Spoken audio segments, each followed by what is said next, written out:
Pour nous, la réconciliation, comme le dit la loi fondamentale de la Côte d'Ivoire, aucun Ivoirien ne doit être contraint à l'exil. Alors qu'au jour d'aujourd'hui, c'est vrai que ce n'est pas des acteurs majeurs de la scène politique ivoirienne qui sont en exil, mais c'est des gens qui sont en exil parce qu'ils ont soutenu un candidat. C'est des gens qui sont en prison aujourd'hui parce qu'ils ont participé au combat politique dans un camp qui malheureusement n'a pas gagné.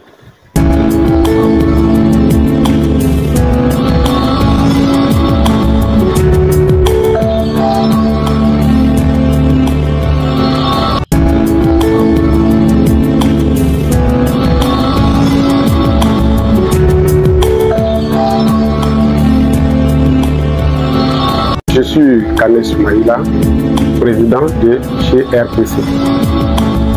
Il faut rappeler que GRPC est né par la volonté de ses membres fondateurs. Nous étions mouvement politique qui se nommait G70, petit venant en Mojan. Nous avons, suite à un séminaire qui a eu lieu en avril 2023, par le besoin d'occuper le terrain, par le besoin de faire prévaloir notre idéal, les militants ont souhaité que nous puissions franchir le Rubicon, ce qui a donné naissance à GRPC.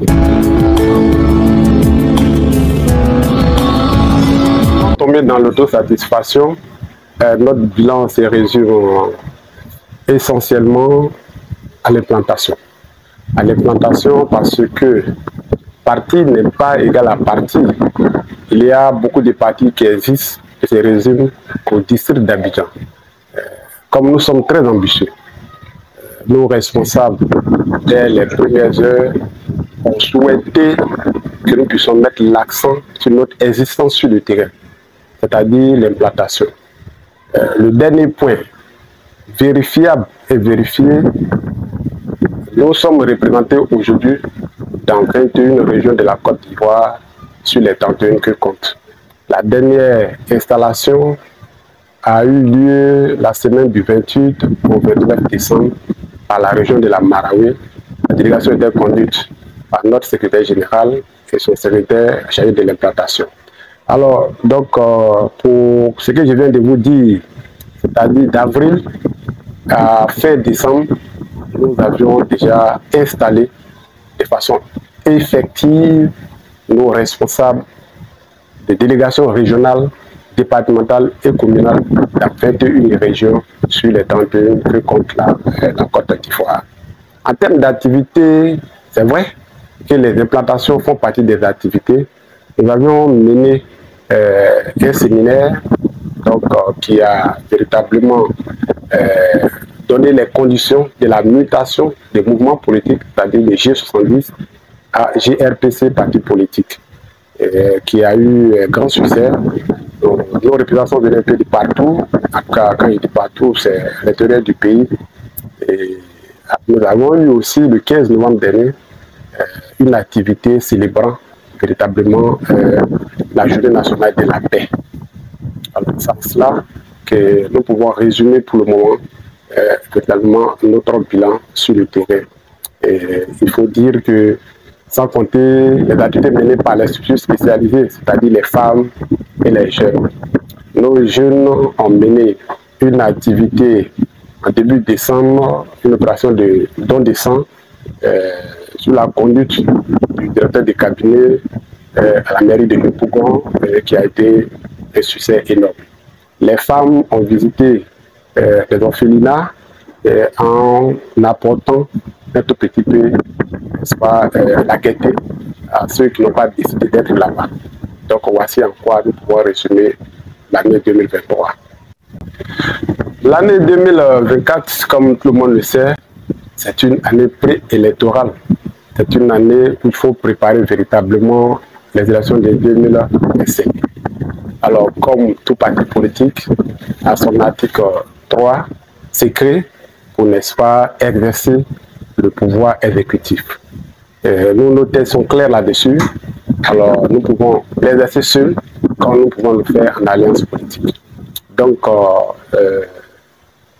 les différentes structures du parti sont déjà à l'épreuve pour travailler et puis trouver le partenariat juste afin de nous permettre d'arriver au pouvoir en 2025, seul ou dans une alliance politique.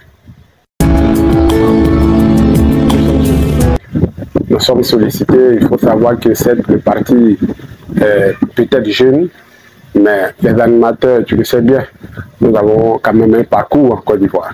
Alors nous sommes sollicités et des commissions sont en train de travailler pour véritablement faire le bon choix et véritablement consulter la base parce que c'est la base qui décide. Quand on va à une élection présidentielle, il faut impacter positivement par le nombre d'électeurs que vous apportez. Et nos différents secrétariats en la matière sont en train de travailler et je pense que d'ici la fin du mois de janvier, le cabinet qui travaille à le secrétariat général, les différents secrétaires nationaux vont nous faire des propositions concrètes en vue de véritablement matérialiser ces accords-là par des écrits. L'enjeu est clair, c'est d'être au pouvoir ou dans le pouvoir. Voilà, nous, sinon, il n'y a pas raison d'exister. Il aurait pu rester un mouvement simple, voilà, et pour pouvoir nous exprimer dans la presse. Mais si nous sommes mis en parti politique, véritablement, c'est parce que nous pensons qu'il y a de la place, c'est parce que nous pensons qu'il y a un vide au niveau de la scène politique que GRPC veut apporter. Donc on ne peut pas véritablement prendre son énergie et le moyen que nous avons pour aller sur le terrain, installer nos bases et puis rester à ne rien faire. Non, pas question. C'est pourquoi je vous ai dit tantôt que comme nous sommes très bien structurés, comme d'ailleurs, je ne sais pas, ça passe comme ça, les différentes instances en matière sont en train de travailler sous la houlette du cabinet.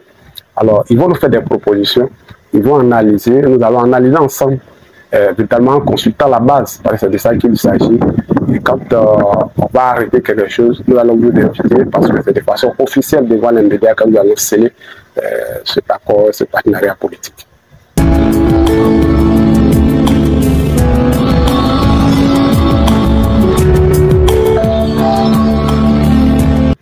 Bon, à cette question, il faut véritablement répondre, si on veut répondre avec sincérité. C'est vrai que les tenants du pouvoir estiment, par les actes posés, que la réconciliation est faite et il reste la cohésion sociale. C'est vrai, dans la population, il n'y a pas de bagarre, mais est-ce que sincèrement, les gestionnaires du pouvoir ont véritablement fait la réconciliation? Parce que pour nous, la réconciliation, comme le dit la loi fondamentale de la Côte d'Ivoire, aucun Ivoirien ne doit être contraint à l'exil. Alors qu'au jour d'aujourd'hui, c'est vrai que ce n'est pas des acteurs majeurs de la scène politique ivoirienne qui sont en exil, mais c'est des gens qui sont en exil parce qu'ils ont soutenu un candidat. C'est des gens qui sont en prison aujourd'hui parce qu'ils ont participé au combat politique dans un camp qui malheureusement n'a pas gagné.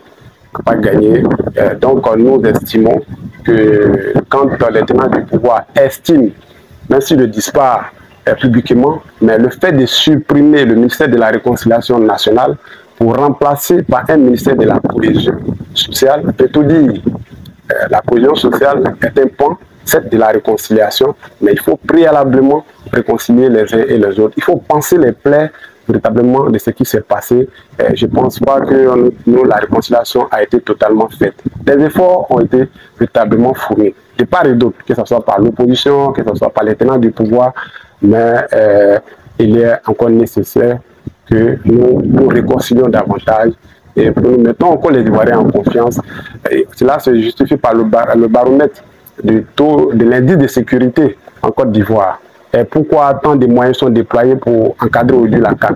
Si nous disons dans une régulation parfaite, sans problème, le nombre de corps habillés, des militaires annoncés par-ci, par-là, ne devrait pas arriver. Quand un match à SEC Africa se joue au stade de Feu-Boigny, on ne déploie pas autant de personnes, autant de personnalités, autant de corps habillés. Alors c'est que chacun de nous est conscient que véritablement il reste quelque chose à faire. Et nous nous invitons les uns et les autres à faire la réconciliation autour de nous, dans nos propres familles, nos villages, nos lieux de travail, et quand nous puisons la glace, afin que nous puissions retrouver cette Côte d'Ivoire qui faisait envie de vivre, qui attirait tout le monde vers nous. L'appel lancé au pouvoir, c'est eux-mêmes ont trouvé un cadre qui était piloté par les anciens premiers ministres qui avaient en charge. Je crois que le dernier ministre en charge était le ministre Bakongo. du dialogue avec l'opposition et les autres institutions. Je pense qu'il faut rendre ça, il faut animer ce cadre-là. Il faut animer ce cadre, et puis il faut occuper, pour ma part, pour notre part, en tant que JRPC, Génération pour la paix, la République et la citoyenneté, il faut véritablement occuper les anciens premiers ministres et même aller loin les anciens responsables d'institutions. Parce que moi, je pense, nous pensons au GRPC à GRPC que quand tu vois quelqu'un s'accroche au pouvoir, peut-être que la personne ne sait pas après ce mandat qu'est-ce qu'il va devenir. Mathieu Kérokou a été maire de Cotonou, il a été président de la République, mais il n'est pas sorti totalement de la scène politique. C'est ce qui inquiète beaucoup. Et c'est pourquoi il y a les coups d'État institutionnels. Nous parlons souvent des coups d'État militaires, mais nous oublions que les gérants du pouvoir eux-mêmes font des coups d'État institutionnels et c'est ce qui gêne un peu la gouvernance en Afrique. Donc nous estimons qu'en gros, il faut que l'État accepte de servir le taureau par les cornes, faire fonctionner régulièrement les différentes institutions en charge de créer la réconciliation et le dialogue politique.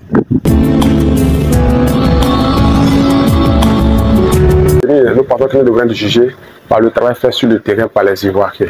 Nous avons un projet, nous avons un produit politique avant nos Ivoiriens. Déjà par le nombre d'adhésions, parce que notre adhésion est vérifiable. Nous avons un fichier qui est vérifiable, qui peut être consulté par tout le monde, il suffit d'aller sur notre mail. Alors nous estimons que les Ivoiriens épousent ce que nous prenons comme produit politique, qui est la citoyenneté, qui est le respect des institutions de la République. Parce que quand vous voyez aujourd'hui à travers le monde, et surtout précisément notre pays, notre continent, la sous-région ouest-africaine, il y a tellement de remue politiques.